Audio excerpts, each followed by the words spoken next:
ایک اور حدیث سے یاد آئی، یوشک الامم تداعی علیکم کما تداعی الاکلۃ الی قصعتها، ایک دن آئے گا میری امت کو ایسے تقسیم کریں گے غیر جیسے دسترخوان پہ روٹی تقسیم کی جاتی ہے ٹکڑے ٹکڑے کر کے۔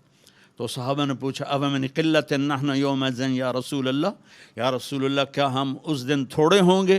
اب میں کہا لا انتم یومئذ کثیر، تم بہت زیادہ ہوگے، ولکنکم غثاء، ان کا غثاء السیل، تم بارش کے طوفانی پانی کے اوپر جو تنکے تیر رہے ہوتے ہیں، تم ایسے تنکوں کی طرح بے حیثیت اور بے قیمت ہوگے، اور وَلَا يَقْذِفَنَّ فِي قُلُوبِكُمُ الْوَهْنَ، اور اللہ تمہارے دلوں میں وہن ڈال دے گا۔ تو صحابہ نے پوچھا یا رسول اللہ وہن کیا ہے؟ کہ حب الدنیا و کراہیت الموت، دنیا کے غلام بن جاؤ گے، دنیا کے بندے بن جاؤ گے، اور موت سے ڈرنے لگ جاؤ گے۔ بھلا موت تو اللہ کی ملاقات ہے۔ ابراہیم علیہ السلام کے پاس اسرائیل آ گئی، چلو جی، تو وہ کہنے لگے بھلا کبھی خلیل بھی خلیل کو مارتا ہے؟ تو وہ اسرائیل واپس گئے، کہا جی وہ ابراہیم تو یہ کہہ رہے ہیں، کہا اچھا اس سے کہو کبھی خلیل بھی خلیل کے ملنے سے رکتا ہے؟ تو انہوں نے کہا جی اوپر سے تو یہی جواب ہے، کہا جلدی کر لے جا لے جا۔ مسلمان کے لیے تو اللہ کی قسم اگر اللہ راضی ہے تو موت سے خوبصورت تحفہ کوئی نہیں، موت سے خوبصورت پیغام کوئی نہیں۔ اگر اللہ ناراض ہے پھر تباہی ہے۔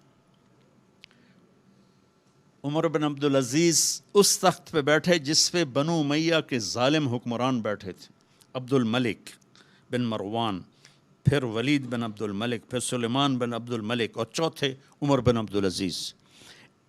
عبد الملک ان کے سگے چچا تھے، عمر بن عبدالعزیز اور عبد الملک بھائی تھے، مروان کے بیٹے تھے۔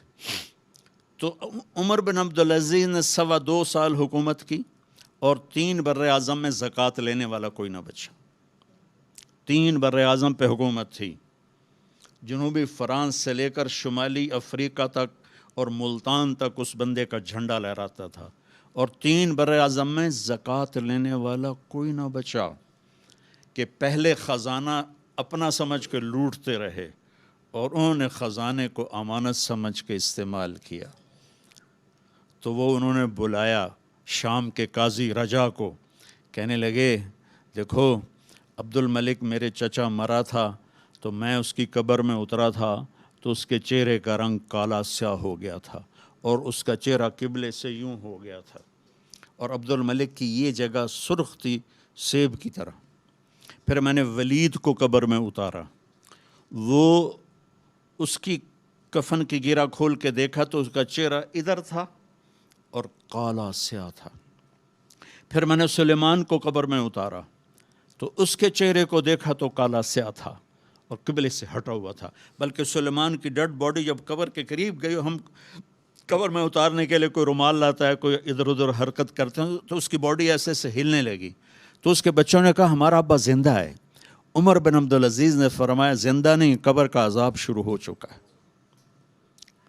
اور یہ ان تینوں کا جرم کیا تھا؟ ظالم تھے، بددیانت تھے، قومی خزانے کو ذاتی ملک بنا لیا تھا۔ یہ کیا سمجھتے ہیں حکمران کہ یہ مزے کریں گے؟ ان سب کے ہاتھ ایسے بندھے ہوں گے قیامت کے دن۔ یہ جتنے جج صاحبان ہیں یہ کیا سمجھتے ہیں کہ ہمیں بڑی اعلیٰ پوسٹ ملی ہوئی ہے؟ ان کے قیامت کے دن ہاتھ یہاں بندھے ہوئے ہوں گے۔ پھر اللہ پوچھے گا بتا تجھے جو حکمران بنایا تھا تو نے کیا کیا میرے بندوں کے ساتھ؟ اگر وہ جواب دے سکا تو اس کے ہاتھ چھوڑ دیے جائیں گے، ورنہ انہی بندے ہاتھوں کے ساتھ جہنم میں گر جائے گا۔ اور قاضی سے اللہ پوچھے گا ہاں کیا فیصلے کیے تھے، کتنے ظلم کے فیصلے کیے تھے، کتنے عدل کے فیصلے کیے تھے۔ اگر وہ عدل کے فیصلوں میں کامیاب ہو گیا تو ہاتھ چھوڑ دیے جائیں گے اور جنت میں چلا جائے گا۔ اگر ظلم کے فیصلے کرتا مر گیا تو انہی بندے ہاتھوں کے ساتھ آگ میں چلا جائے گا۔ بھائیو آخرت بھی ہے، بھائیو صرف دنیا نہیں ہے، آخرت بھی ہے۔